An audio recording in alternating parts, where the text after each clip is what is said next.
visita a quien podemos ya denominar como el expresidente, pero está en funciones todavía, del Partido Justicialista de la ciudad de Río Cuarto, el doctor Hugo Abrán, de intensa actividad en la vida pública, ya sea en su rol profesional, en sus funciones encumbradas en la universidad, el responsable de asuntos jurídicos de la universidad, pero también ha sido un activo protagonista de la política riocuartense.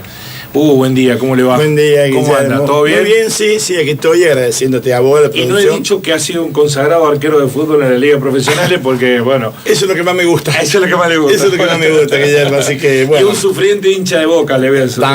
También, sí, señor, bueno, también. ¿Hugo se retira de la política, cuelga los botines? Mirá, ¿O se retira de la función? Exactamente. Justo te decía fuera de micrófono, ¿no? Uno no se es peronista por un cargo, ni de gestión, ni de partidaria. Uno es peronista porque uno abraza una causa y después en la vida te toca distintas responsabilidades. En su momento siempre agradecido y reconocido la distinción de Alberto Cantero cuando me convocó para que lo acompañara como concejal en su gestión. Y posteriormente... ¿Ahí empezó la historia? Ahí empezó. Yo siempre militaba en el justicialismo, pero colaborando como cualquier tanto de los miles y miles que colaboran, y después los domingos... O sea que Abrán es un canterista de la primera hora. Sí, más que canterista de primera hora, sí, sin duda.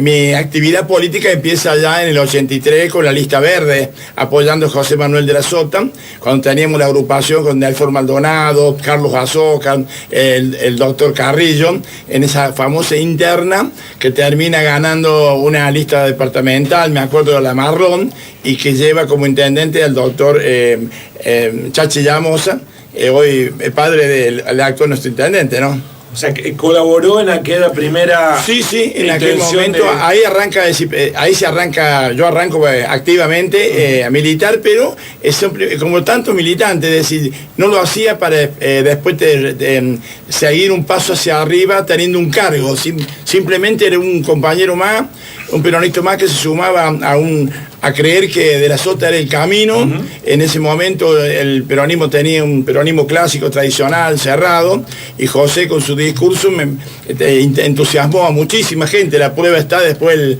el transcurso de su vida política de José, ¿no?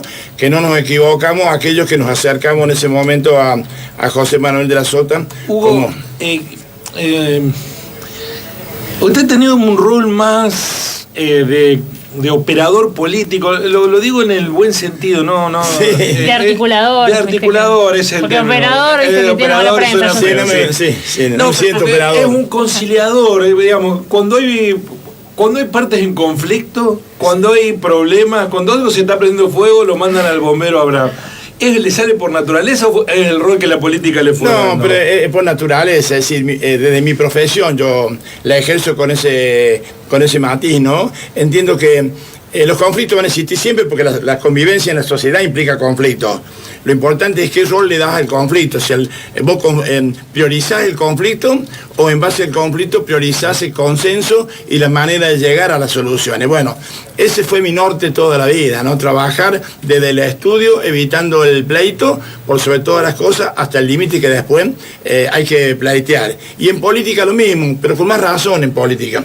En política requiere mucho más esa responsabilidad y esa visión de trabajar por los consensos, de trabajar en el caso particular horizontalizando y tomando el cargo. Por ejemplo, ser presidente del PJ para mí fue uno de los máximos orgullos. Hace 11 años creo, ¿no? 11 años, sí, lo que estamos hoy al frente. Pero es porque no había otro, Hugo. Es probable que no haya tanto. No, porque el peronismo no es muy afecto a darse una dinámica democrática de votación, es más de disciplina partidaria. Sí, pero me parece que ese día de la Sota cometió uno de sus errores, no cometía tantos errores, y uno de los errores que cometió ese día, decirme, Hugo, quiero que en la lista única y o de unidad que se armó en el 2011, previo él a iniciar después su tercer mandato, me pidió que yo fuera el presidente. Y bueno, te cuento una anécdota, si me permitís. Sí. Yo le dije, José, pero desde mí mismo y de todos los que vamos a llegar por la lista de unidad, no está bien eso, ¿Por qué me dice no está bien? Y porque se entra por la ventana, más allá de la legitimidad que te dan, porque nuestra carta orgánica plantea así como el Colegio de Abogados, nosotros tenemos nuestro estatuto, la posibilidad de proclamar cuando hay una lista única, en el PJ también y seguramente todos los partidos políticos evitan el acto eleccionario cuando hay una lista única.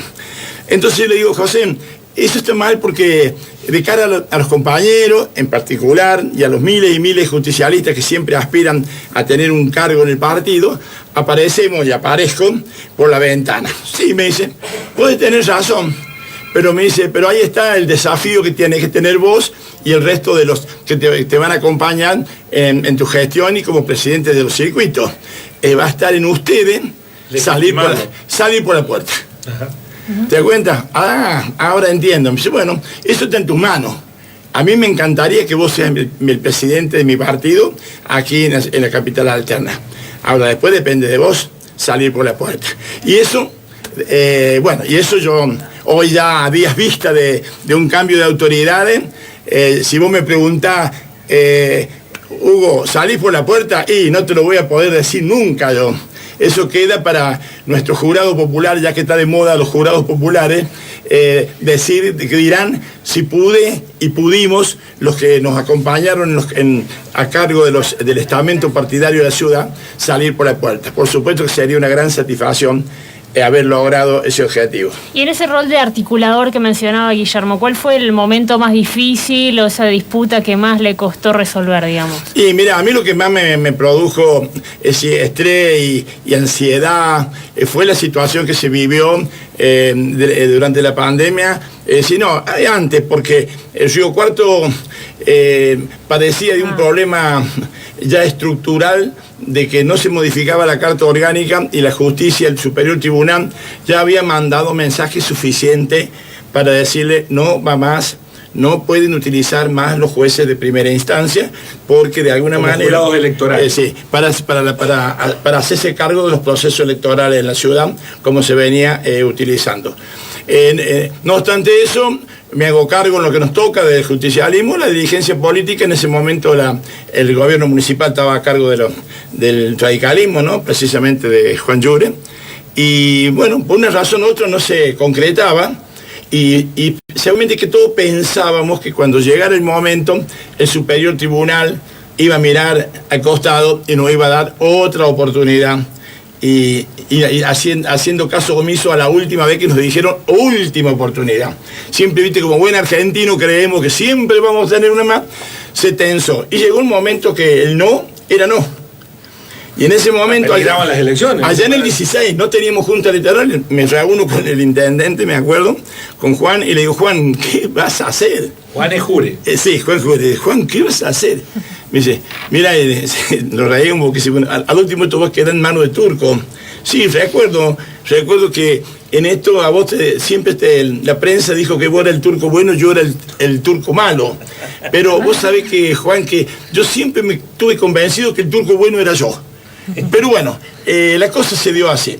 Y a partir de allí me puse al frente de esa responsabilidad de ver cómo se podía solucionar el tema de una junta, no obstante qué solución se iba a encontrar.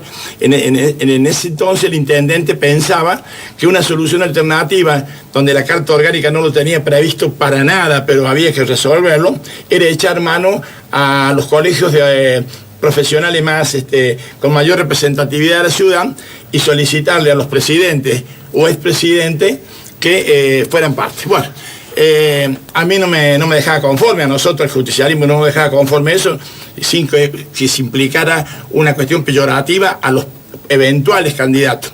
Y ahí cuando acudí a la justicia federal, dije, si la Carta Orgánica hablaba de jueces de primera instancia, tenemos justicia provincial y en Río Cuarto tenemos justicia federal. Entonces acudí al doctor Ochoa, lo impuse la situación y el doctor Ochoa también muy comprometido no solamente de su magistratura, sino también con lo que significa el tejido social de la ciudad.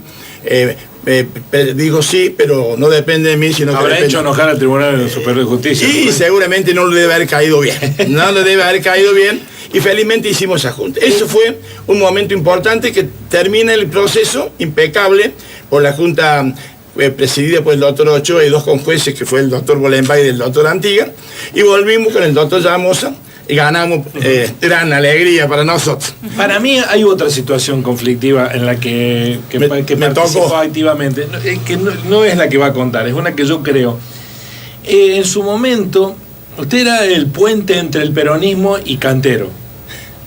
Sí, Alberto Cantero, mi amigo, bueno, por mi eso. hermano, Alberto.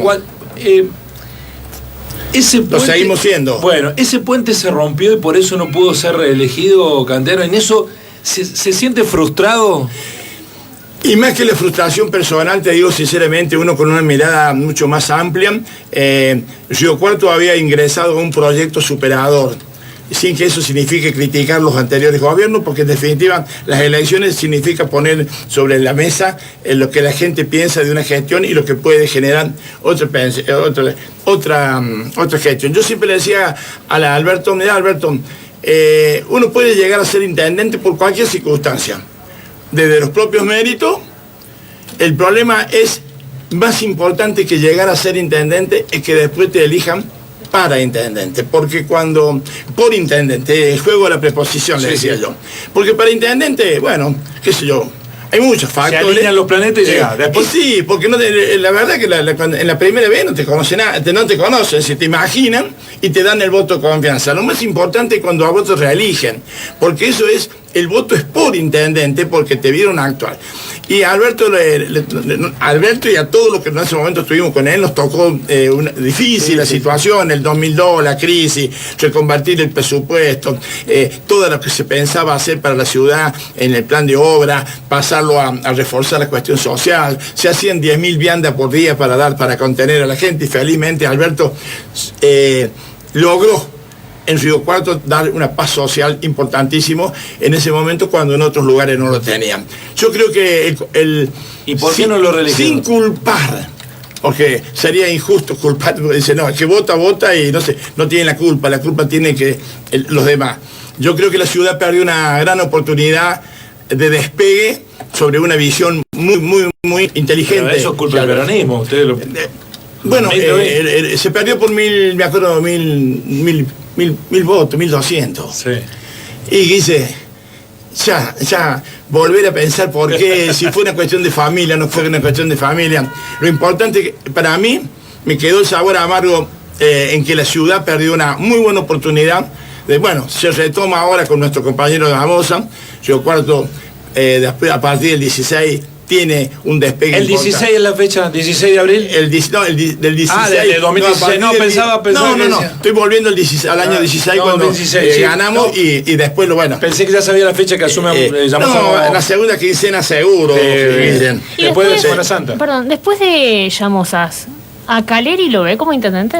Mira, yo como presidente en funciones,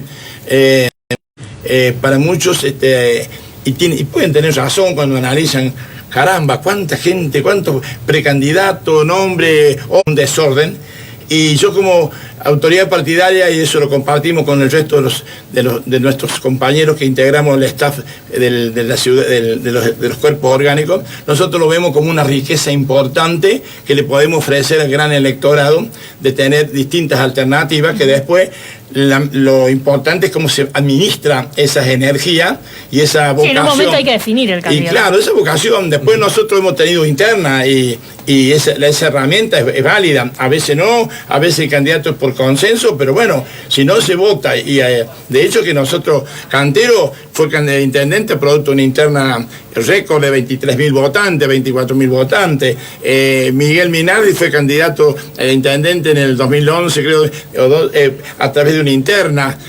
Así que yo creo que me parece que lo importante, más allá de Caleri, de tantos nombres que ustedes mismos como periodistas se encargan de poner en la superficie, nosotros tomamos como una riqueza de nuestro haber en los recursos humanos, con vocación, responsabilidad y compromiso para decirle a los riocuartenses que sigan confiando en nosotros, más allá de Juan Manuel, que es un intendente extraordinario, ¿no? Realmente en su sensibilidad, en su forma de gestionar, y darle a Río Cuarto, seguir cambiando Río Cuarto como lo pretendemos. Bueno, se tiene que ir, Hugo, sí, porque tiene un compromiso profesional, así que es ping-pong lo que viene ahora. Vale. Es ping-pong. Ping-pong. Me gusta. Mejor presidente peronista de estos tres: ¿Néstor, Cristina o Alberto? Y sin duda Néstor Kirchner fue, por lo menos lo que aparece a los ojos de la mayoría, no obstante que se haya votado, no se haya votado, no obstante que se tenga la camiseta lejos, como lo más positivo para el país. Mejor gobernador peronista de estos dos, de la Sota. Qué difícil, son dos monstruos. Bueno, usted siempre se ha jugado, no empieza con, lo quiero los dos. Pero ya sé, Guillem, es tan difícil porque son dos hacedores impresionantes, pero vos sabés que mi afecto es mi amigo. José Manuel de la Sota, y yo lamento que no nos siga acompañando, ¿no? en ese cruel accidente que termina con su vida física, pero no en el recuerdo permanente de cada uno de nosotros. Y ya sabe cuál es la que viene. Mejor intendente peronista en los últimos tiempos. Alberto Cantero, Juan Manuel Llamosa. Y cada uno con su estilo, te digo, también. Juan Manuel, date cuenta que yo fui después de la interna famosa de los 4 colores. Es ping-pong esto, Hugo. Yo me sumé. Sí, pero viste, qué difícil, porque me pones dos personas que los quiero. Juan Manuel, pues sí, mi hijo tiene la edad, él tiene la edad de mi hija, ¿te das cuenta? Cumplen año el mismo día que Julieta. Juan Manuel, no sé qué. Cantero Llamosa. Cantero Llamosa. Permitime abrazarlos los dos juntos. No, es que no se permite. La verdad que no se permite. Bueno, usted dijo algo al comienzo. Cantero vino a hacer un proyecto que iba a cambiar la ciudad. Sí. Llamosas no. Y Manuel también tenía un proyecto para cambiar la ciudad. La había recorrido de pie a pato. ¿Y la cambió? Sí, yo creo que para mí la cambió, la transformó muchísimo. ¿Te queda alguna pregunta cortita, Flor? Sí, no, pero no sobre así nombres, solamente porque usted habló de la carta orgánica y yo soy acá una militante el plazo, ¿no? El prórroga del mandato, eso fue difícil. También, sí, recuerdo esa situación. Pero digo, ¿usted está de acuerdo por ejemplo, con que se reforme la carta orgánica principalmente para la elección de los concejales, que no sea directamente? Sí, yo creo que la carta orgánica, más allá de un tema puntual, amerita muchos temas. La figura del viceintendente, a mí me encantaría. Otra cosa, sacar el defensor del pueblo de ese entente que se da todos los años, cada vez que se nombra, también me parece que es una... ¿Qué es eso, un pacto? Yo presenté antes de irme, yo dejé un proyecto por el voto directo, nunca tuvo estado legislativo cuando yo fui concejal. Allá en el 2005, antes de irme, después de que Alberto no nos pueda reelecto, yo al año siguiente me dejé. Y el defensor del pueblo es que transparentarlo no es porque no sea transparente, sacar de esa lógica que en definitiva lo propone la primera minoría o le corresponde y lo designamos nosotros cuando nos tocaba hacer oficialismo y viceversa, de tener que sentar con la mayoría. Eso me parece a mí, y lo hablo con muchísima honestidad, desvirtúa. Entonces, ¿por qué no podemos votar al defensor del pueblo con una voz? Y entonces la fuerza política que gana, que lleva candidato como defensor del pueblo, no lo pone. El que sigue. El que sale segundo. Exactamente. Y entonces vos es un verdadero control. Pero por supuesto. Y entonces ahora se simula eso, ¿no? Más o menos. Guillermo, te lo dice el mismo mecanismo, Guillermo. Sí. Lo propone la primera minoría y los votos, ustedes lo ven, Hugo, necesita de la mayoría.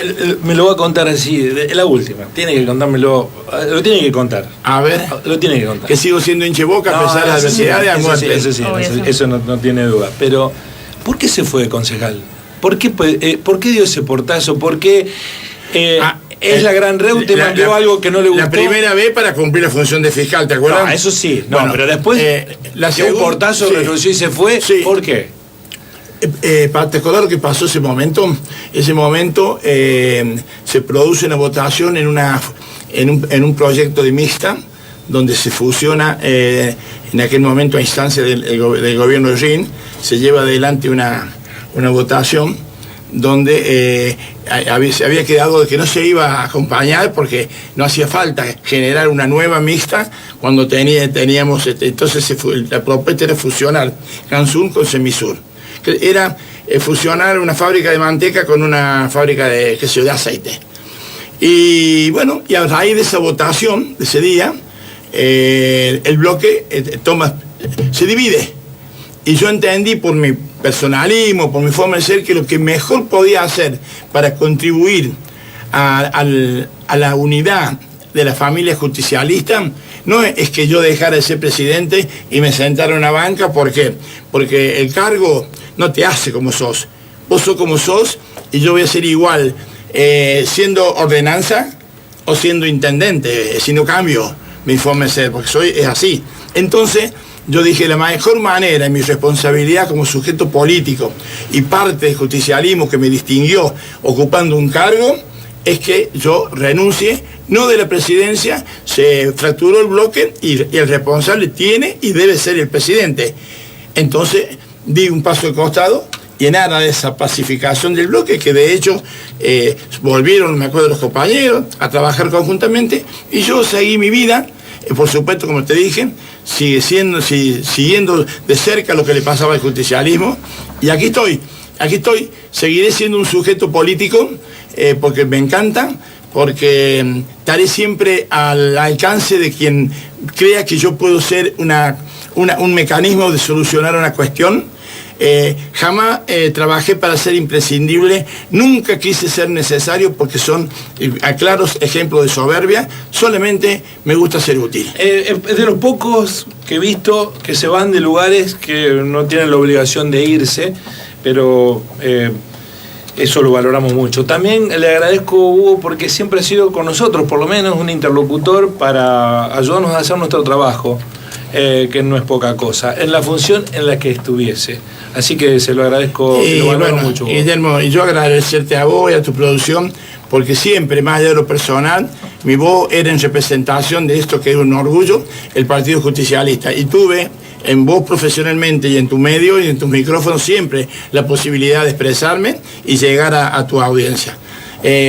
Decirte que me permitas agradecer, porque lo nuestro, desde el 2011 en adelante, la presidencia significó ser solamente, no una cuestión viste que todo se acomoda a través de una pirámide, ¿no? Y de vértice. Y el vértice es el que termina conduciendo de la manera que yo traté de que el vértice fuera solamente para tener más responsabilidad, pero en la manera de trabajar con mis compañeros fui base, es decir, horizontalicé.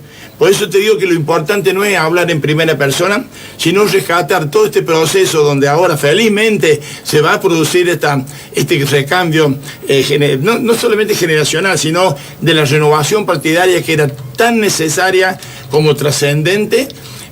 Trabajamos todos en una construcción colectiva que arranca en el 2011, cuando en el 2012 se pierde la elección con Minardi por escasos 2.000 votos, el compromiso de toda la dirigencia justicialista de trabajar aunadamente para lograr los objetivos. Y ahí me parece que está el mérito de todo lo que se ha venido haciendo, y seguramente se va a enriquecer con los nuevos aportes de los tantos compañeros y compañeras que a partir de poquitos días van a asumir en cada uno su función.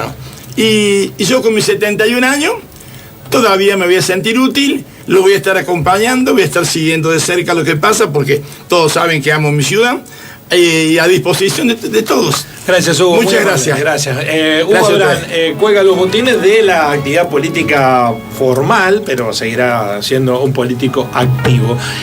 Gracias, Hugo, por venir al Cara a Cara. Gracias, para mí es un honor. Este Cara a Cara es el último. Te pido que si lo graban, me lo hagan llegar. Sí, está saliendo va a quedar en Facebook. Va a quedar entre las cosas lindas que me ha pasado. Tiene que empezar a escribir ya mismo toda la rosca que protagonizó en estos años de política. Me encanta que corregiste la palabra de operador. Bien, así que me encanta, ¿no? Lo mío. Era un cirujano. No era un operador, era un cirujano. Gracias, Hugo. Gracias a vos, chicos, realmente. Hugo Abrán, cariño a toda tu audiencia. A días de dejar de ser presidente del Partido Justicialista en Río Cuarto y de retirarse de la vida política. Bueno, qué linda nota.